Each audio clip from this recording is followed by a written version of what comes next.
বন্ধুরা, বাংলার বিজিবি এখন নতুন রূপে। চলুন দেখা যাক তাদের নতুন পরিচয়। আমি এনাফ বিএসএফ কে সাইজ করার জন্য। ওই পানিটা থেকে ধানটা একটু উপরে উঠে মারতেছিল, মানে পিটাই করতেছিল, ঠিক আছে কিনা। সেই মুহূর্তে ভোট করে পিছন থেকে এসে বিএসএফ এসে ওদের উঠে নিয়ে চলে গেছে দুইজনকে। পরবর্তীতে জনতা ক্ষিপ্ত হইয়া আবার ভারতীয় দুইজনকে আটকেছে, একজন বৈরাজ আর একজন নাম হচ্ছে কিতিশ। সীমান্তে বিএসএফ এর দাদাগিরি এখন বিজিবি তো দূরে থাক, গ্রামবাসী মেনে নিচ্ছে না। আক্রমণ তো নিজেরাই পাল্টা আক্রমণ শুরু করে দিয়েছে। এ ঘটনায় ক্ষিপ্ত হয়ে দুই ভারতীয় নাগরিককে ধরে এনেছেন গ্রামবাসী। তাদের নাম অবিনাশ টুডু ও ফিলিপ সরেন। তাদের কারুলিয়া প্রাথমিক বিদ্যালয়ে রাখা হয়েছে বলে জানা গেছে। আমাদের এখানে হুট করে বিএসএফ ঢুকে যায় আমাদের গ্রামে। বিএসএফ বাংলাদেশের দুজনকে তুলে নিয়েছে।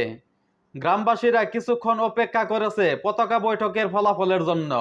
যখন কিছুতেই কিছু হলো না, তখন নিজেরাই নেমে পড়লেন মাঠে, ধরে আনলেন ভারতের দুজনকে। এটাই হলো ইটের জবাব পাথরে। অবশেষে বিএসএফ কে পিছুপা হতেই হলো। বাধ্য হয়ে তারা বাংলাদেশের দুজনকে ছেড়ে দিয়ে তাদের দুজনকে ফিরিয়ে নিল।